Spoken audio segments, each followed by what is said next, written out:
thought I would experience something like this at this point in life. One would expect things to follow a certain routine.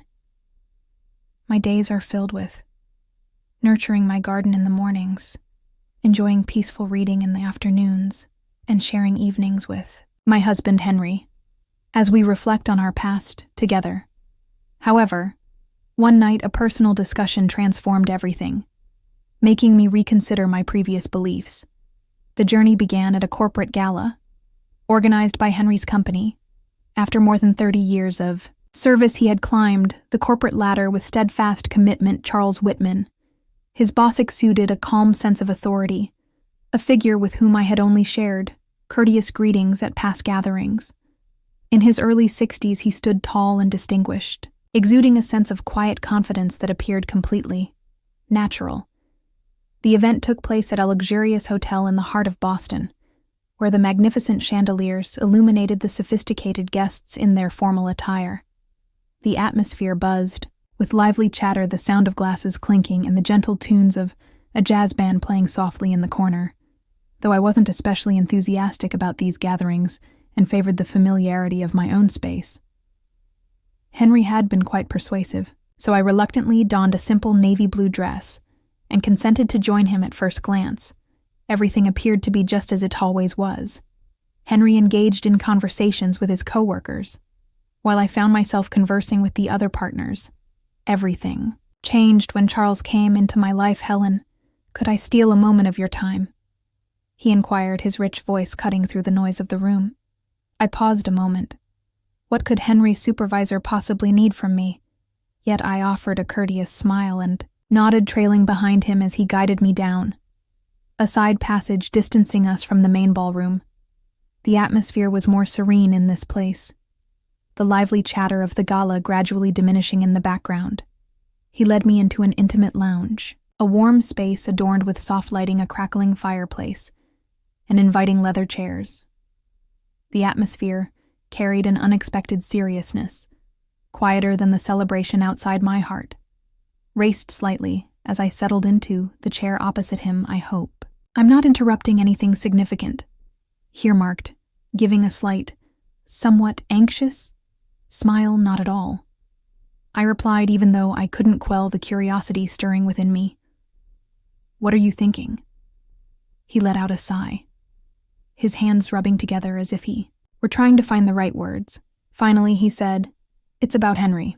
At that moment, I sat up straighter in my chair, feeling a knot form in my stomach. "Is something bothering you?" He paused. "Not really, however, there's a crucial piece of information I believe you need to hear." I sensed the gravity of his words, and taidaloi.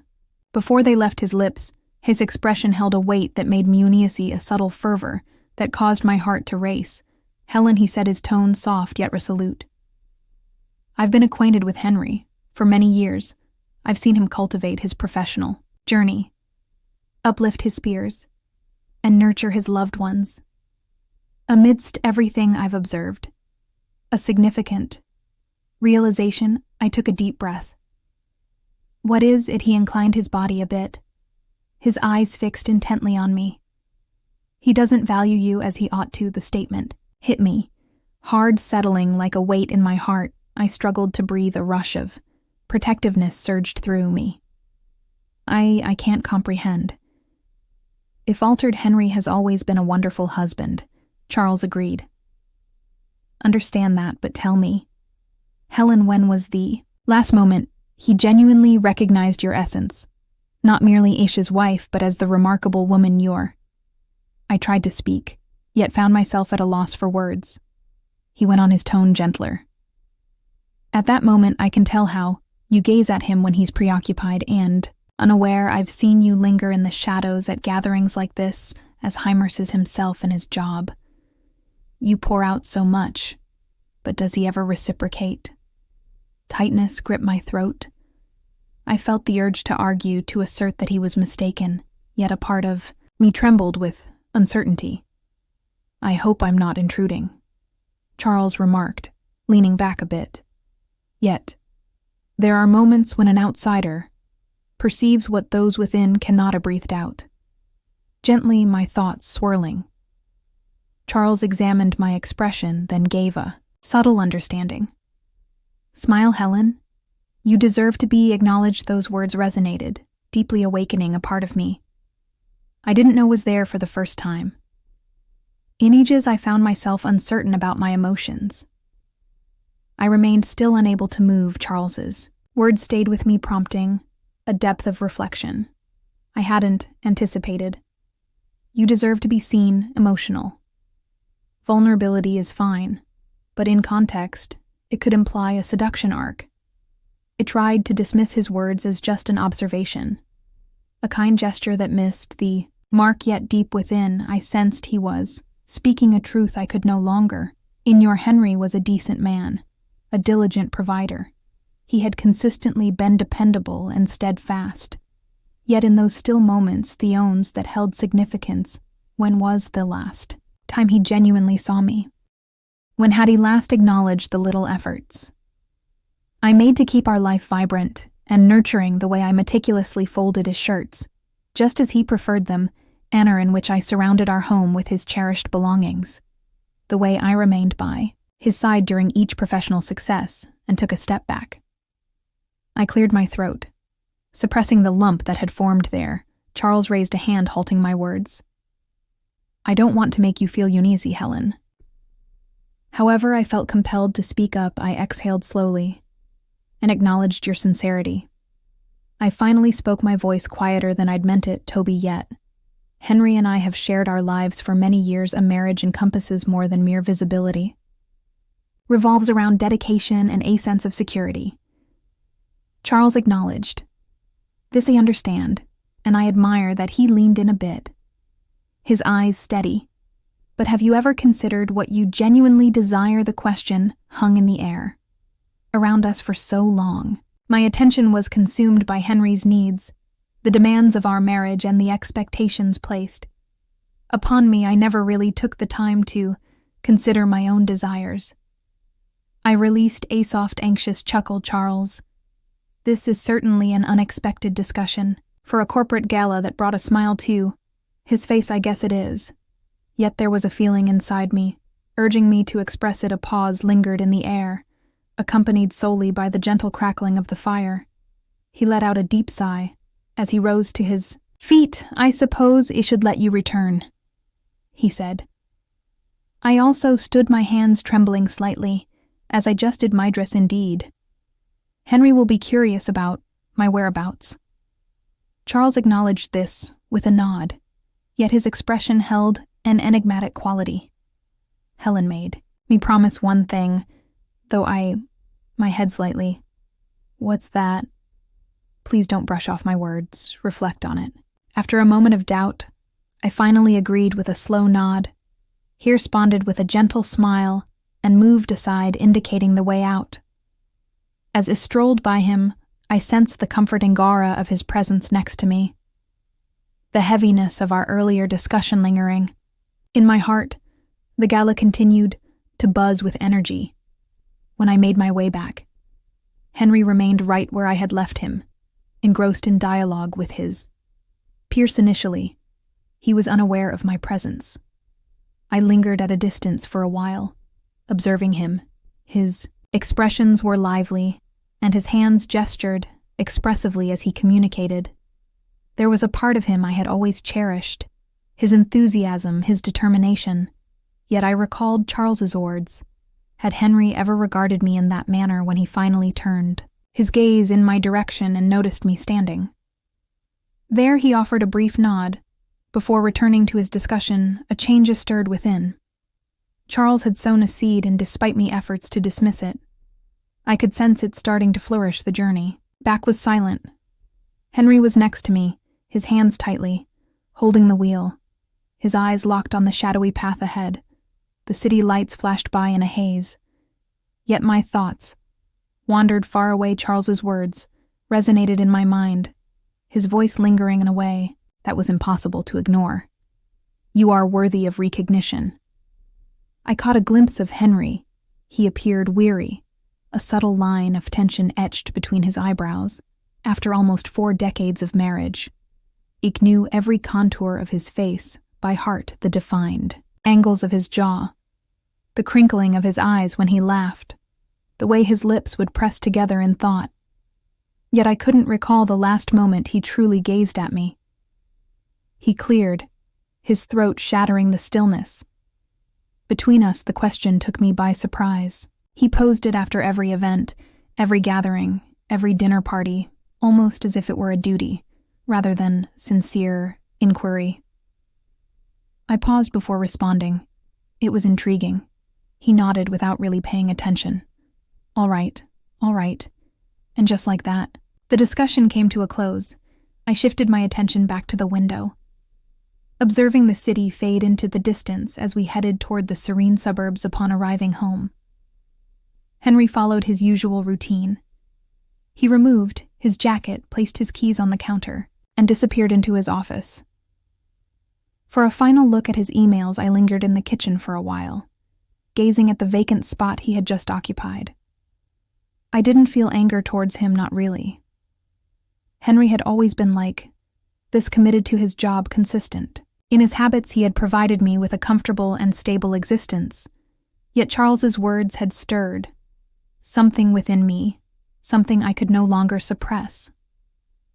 I made my way to the bedroom and noticed my reflection in the mirror. At the age of 62, my hair, once vibrant auburn, now bore silver strands. Subtle lines adorned my face, each one a testament to the life I had experienced. Yet my eyes remained unchanged within them. I discovered a feeling I hadn't recognized in Aegis elation. I had always thought this was simply a part of getting older, this subtle retreat into the shadows, this slow descent into monotony. But now, for the first time, I question if that was truly the case. The following morning, as Henry departed for work, he kissed me on the cheek and said, "I'll be home late. A significant client meeting is approaching." I acknowledged it with a slight smile. "Okay, then take care," and then he disappeared.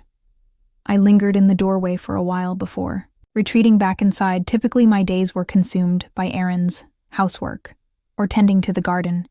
However, today was different. It felt an unsettling restlessness without allowing myself to overthink it. I picked up my phone and called a number I never imagined I would. Charles picked up on the second ring. "Helen." There was a hint of surprise in his voice. I inhaled deeply. "Would you like to grab a cup of coffee?" There was a moment of silence. Then gently he replied, "Certainly." An hour later, I was seated across from him at a serene cafe by the lake. The aroma of roasted coffee and freshly baked pastries filled the air outside. The autumn leaves swirled gracefully in the wind. Charles regarded me with a gentle, inquisitive gaze. I found myself uncertain about whether I would receive a message from you. As I stirred my coffee, I observed the cream swirling and merging with the deep brown liquid. I also questioned if I would make the call. He nodded patiently, awaiting my response. I took a deep breath, letting it out slowly. "Your words have been on my mind." His face was a mask of emotions. I paused for a moment, then locked eyes with him. "You were correct." There was something thoughtful in his expression, a quiet empathy I hadn't felt in a long time. "Helen, I don't mean to imply that I have any regrets about my life." I interjected. Softly, Henry and I have created something, enduring, something authentic. Yet at some point, I believe I lost touch with the desire to seek something for my own sake. Charles leaned in a bit, and now I found myself struggling to breathe. Uncertainty hung in the air, a stillness enveloping us, punctuated only by the faint murmur of voices in the background. At last, Charles broke the silence, his tone soft. "I genuinely wish for your happiness." I gazed at him truly, observing him. He was a man with no obligation to involve himself in my life. No reason to express the thoughts he had shared, other than the fact that he had recognized something within me that I had yet to see in that moment. It hit me that I had a decision to confront. I looked across the table at Charles, focusing on the conversation as the steam from my coffee curled upward. "All I desire is for you to find joy." His words lingered in the atmosphere, weighty yet soothing, akin to aerialization I had been evading. For an extended period, for many years, I convinced myself that being satisfied was sufficient, that safety, steadiness, and fidelity formed the foundation of a fulfilling life. And indeed they did. Yet Charles's words reminded me that I hadn't asked myself what I wanted in Avery. Long time I inhaled deeply, the heaviness of my reflections bearing down. On me, Charles, I'm overwhelmed by everything. His gaze became gentle. You don't need to do anything. Helen, consider what truly brings you joy. When did you last engage in an activity solely for your own sake? I was about to answer, but paused. When was that moment? For years, I dedicated myself to supporting Henry, prioritizing his career, his aspirations, and his entire existence. I had built a life filled with structure and predictability. Yet I found myself questioning my own identity.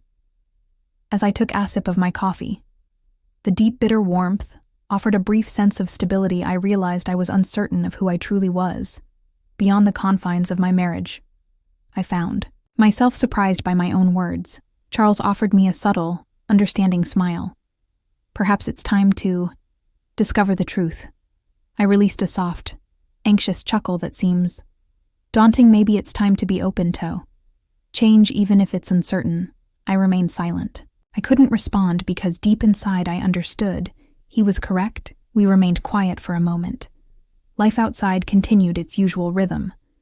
Vehicles drove by, laughter echoed, and the breeze stirred the shimmering autumn leaves. Life had been a whirlwind, leaving little room for introspection. Yet perhaps for the first time, I felt the urge to stop and reflect. Placed my cup down and locked eyes with him. I'm uncertain about what lies ahead, Charles. However, I realized that it's time for me to embrace life. Once more a smile began to form at the edge of his mouth. All I wanted was for you to understand. When Henry returned that night, I was already at the kitchen table waiting. He hardly glanced my way as he placed his briefcase down and loosened his tie. What a long day, he sighed. I'm so tired. I observed him for a moment, this person with whom I had shared my life. This person I had cherished for years. As he wandered through the house, I sensed a non-bridge gable gap between us, one that had silently widened over time. I inhaled deeply. Henry, we have a conversation? He hesitated finally, turning his gaze toward me. About what? I took a deep breath. About us. His eyebrows kneaded together, in confusion. What about us? I paused, and finally spoke the feelings that had been stirring within me since last night. I feel unseen, Henry, he blinked. What I feel is though I've dedicated years to being the partner who supports you, who maintains order, who ensures that everything in our life remains stable.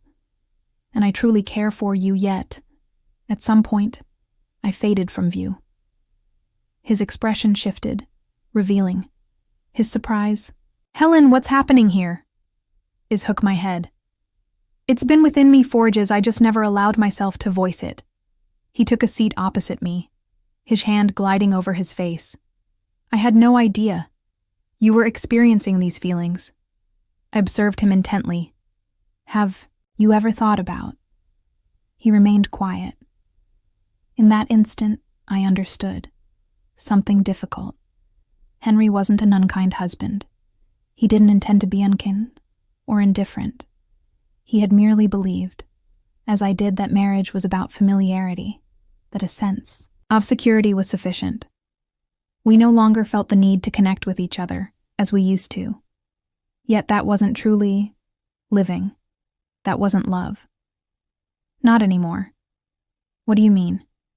He finally inquired, his tone carefully. I take a deep breath. I must begin to prioritize my own life once more. His expression dimmed a bit. Are you pulling away from me? I paused for a moment, then replied with a shake of my head. I'm uncertain about what lies ahead. Henry, however, I realize that I can't continue in this way if we wish to make this marriage work. A transformation is necessary. He gazed at me intently. And after so many years, I finally noticed a spark in his eyes, understanding. Perhaps there was an opportunity to mend things. Perhaps there wasn't yet. For the first time in many years, I felt prepared to discover the truth.